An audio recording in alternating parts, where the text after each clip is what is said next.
السلام علیکم ورحمۃ اللہ وبرکاتہ نحمده ونصلي على رسوله الكريم اما بعد بسم اللہ الرحمن الرحیم مصائب میں الجھ کر مسکرانا اپنی فطرت ہے مصائب میں الجھ کر مسکرانا اپنی فطرت ہے مجھے ناکامیوں پہ اشک برسانا نہیں آتا ملت اسلامیہ کے غیور مسلمانوں، جشن آزادی کے اس پروگرام میں شرکت فرما برادران، آج 15 اگست کا تاریخی دن ہے۔ آزادی ہماری فطرت ہے، حریت ہماری ضرورت ہے اور آزادی ہمارا حق ہے۔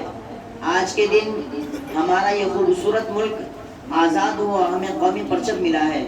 دعا کرتے ہیں کہ ترنگا قومی پرچم اسی شان و شوکت سے لہراتا رہے۔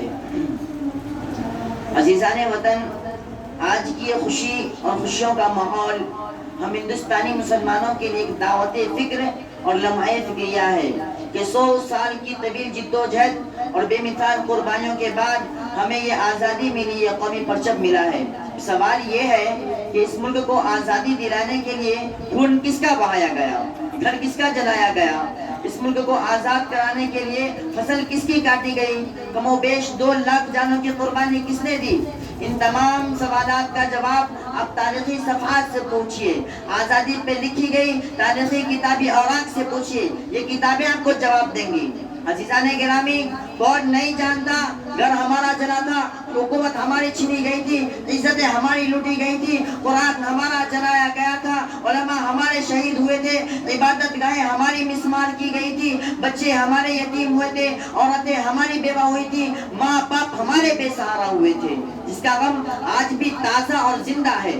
کون نہیں جانتا کہ آزادی کی پہلی صدا شاہ ولی اللہ محدث دہلوی رحمۃ اللہ علیہ نے لگائی تھی، شاہ عبد العزیز رحمۃ اللہ علیہ نے انگریزوں کے خلاف فتویٰ دیا تھا، سید احمد شہید رحمۃ اللہ علیہ اور شاہ اسماعیل شہید رحمۃ اللہ علیہ نے بالا کوٹ کی پہاڑی پر دین اسلام کی آزادی کے لیے جام شہادت نوش کیا تھا۔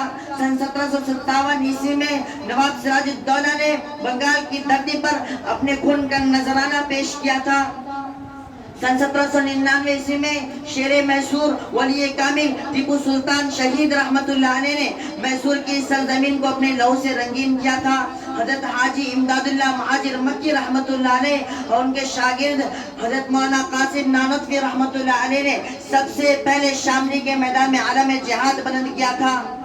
شیخ الہند حضرت مولانا محمود حسن اور شیخ الاسلام حضرت مولانا حسین احمد مدنی رحمت اللہ علیہ کو اسی تحریک آزادی کے جرم میں کالے پانی کی سزا ملی۔ کوئی کیسے کہہ سکتا ہے کہ آزادی کی اس طویل جد و جہد میں کوئی برادران وطن ہمارے ساتھ تھا؟ اے تاریخ ہند، تجھے چیلنج، اے تاریخی صفحات پڑھنے والوں تجھے میرا چیلنج، اے مسلمانوں کی قربانیوں کا انکار کرنے والوں تجھے اس کم علم طالب علم کا چیلنج۔ اگر اس تاریخی حقیقت کو جھٹلانے کے لیے کوئی ثبوت اور دلیل ہے تو پیش کر۔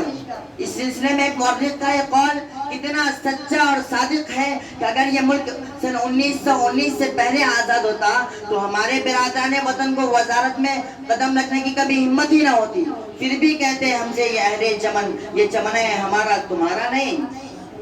عزیزان گرامی، سن 1803 عیسوی میں ظالم انگریز نے مسلم تاج و تخت کو کمزور کر کے یہ اعلان کر دیا کہ خلق خدا کا ملک بادشاہ سلامت کا حکم بہادر کمپنی کا۔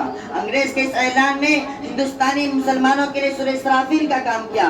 ہر طرف سے جذبہ حریت کی آگ بھڑک اٹھی، آزادی کا قافلہ آگے بڑھا۔ سن 1799 عیسوی میں شیر میسور ولی کامل ٹیپو سلطان شہید رحمت اللہ علیہ نے دین اسلام کی تحفظ و بقا کے لیے جام شہادت نوش کیا۔ انگریز کے اس اعلان اور ٹیپو سلطان شہید رحمت اللہ علیہ کی شہادت نے ہر ضمن حق و باطل کا معرکہ برپا کر دیا۔ آزادی کے نعرے لگائے جانے لگے۔ ایسے پرخطر دور میں شاہ عبد العزیز محدث دہلوی رحمت اللہ علیہ نے انگریزوں کے خلاف جہاد کی فرضیت کا فتویٰ جاری کر دیا۔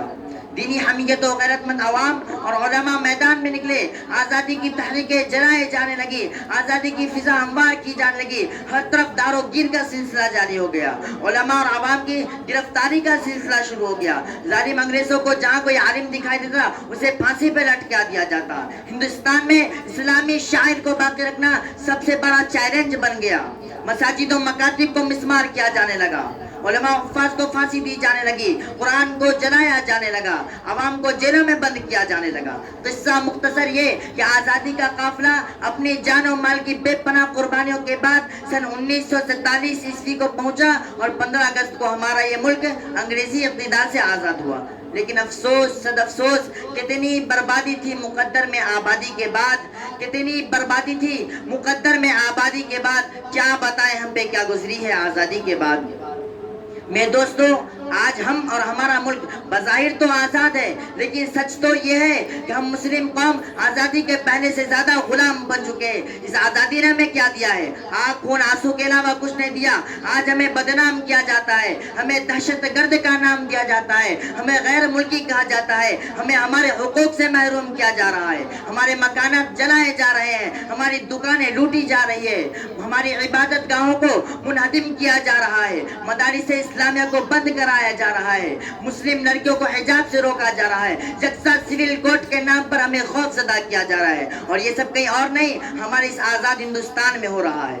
لیکن ہمیں مایوس ہونے یا ڈرنے کی ضرورت نہیں ہے۔ ہم اس ملک کے نام نہادار وفاداری کے دعوے داروں کو بتا دینا چاہتے ہیں کہ ہم غیر ملکی نہیں ہیں، ہم دہشت گرد نہیں ہیں، ہم غدار وطن نہیں ہیں، بلکہ ہم اس وطن عزیز کے لیے سچا اور وفادار سپاہی ہیں۔ ہمارے رگوں میں آج بھی ٹیپو سلطان شہید رحمت اللہ علیہ کا گرم خون باقی ہے، حریت اور آزادی کا جذبہ مرا نہیں ہے، بلکہ آج بھی زندہ ہے۔ ضرورت پڑی تو ایک بار پھر اٹھیں گے اور اپنے اسلاف و اکابر اور مجاہدین آزادی کا خونی کردار نبھائیں گے۔ باطل سے دبنے والے اے آسمان نہیں ہم، باطل سے دبنے والے اے آسمان نہیں ہم، 100 بار کر چکا ہے تو امتحان ہمارا، توحید کی امانت سینوں میں ہے ہمارے، آسان نہیں مٹانا نام و نشاں ہمارا، اور اس ملک کی بقا کے لیے تخت دار پر چڑھ کر کہیں گے، سن اے شب دجور اجالوں کے پرستار، سن اے شب دجور اجالوں کے پرستار، تابندہ تھے تابندہ ہے تابندہ رہیں گے۔ وآخر دعوانا الحمدللہ رب العالمین۔